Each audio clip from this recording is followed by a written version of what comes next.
오늘의 3분 중국 시작합니다. 중국은 인구의 92%를 차지하는 한족과 55개의 소수민족으로 이루어져 있다는 것은 여러분 모두 알고 계시죠? 오늘은 이 중 최근 뉴스에 자주 등장하는 지역을 소개해 드리려고 합니다. 바로 이곳인데요. 신장 위구르 자치구입니다. 중국어로는 신장 웨이우얼自治区라고 읽습니다. 신장 위구르 자치구는 중국의 북서쪽에 위치하고 중국의 성 중에서 면적으로 봤을 때 가장 넓은 지역입니다. 중국 전 영토의 6분의 1에 한반도의 8배나 되는 크기입니다. 또한 이 지역 사람들은 대부분 이슬람교를 종교로 믿고 있습니다. 1949년에 군대를 보내서 점령한 후에 중국의 영토가 되었고요. 신장 위구르 자치구라는 이름을 붙였습니다. 그래서 계속해서 크고 작은 독립운동이 벌어지고 있는 갈등 지역이기도 합니다.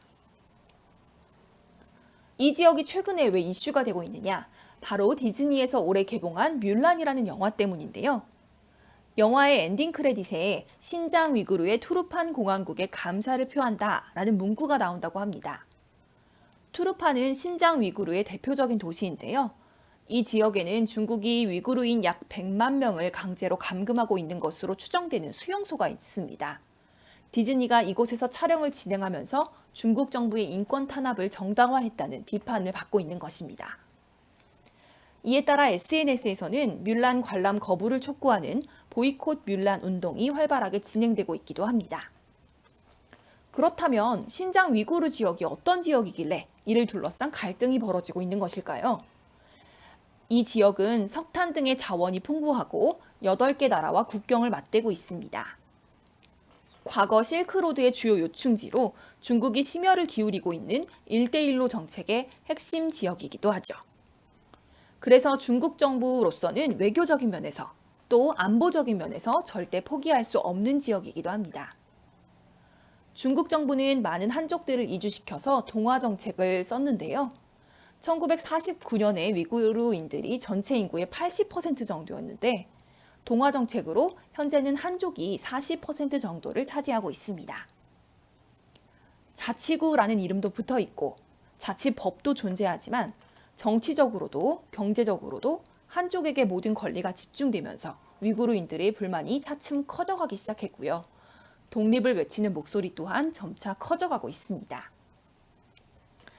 작년 2019년 11월에 뉴욕타임스가 문서를 하나 공개했습니다.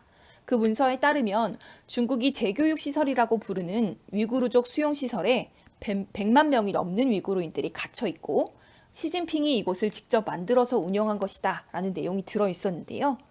이 수용소에서는 위구르족에게 반이슬람적 사상을 주입하고 시진핑을 찬양하는 내용을 강요하고 있다고 합니다. 이에 미국은 계속 비판의 수위를 높이고 있고요. 중국은 이 문서의 내용이 모두 사실이 아니며 중국의 내정에 간섭하지 말라며 서로 날을 세우고 있습니다. 오늘은 뮬란 보이콧 운동을 통해서 신장 위구르 지역이 어떤 지역인지 살펴보았습니다. 이를 통해서 문화 다양성 문제와 다민족 국가로서 중국의 앞으로의 과제에 대해서도 고민해 보길 바랍니다. 오늘의 3분 중국은 여기까지입니다.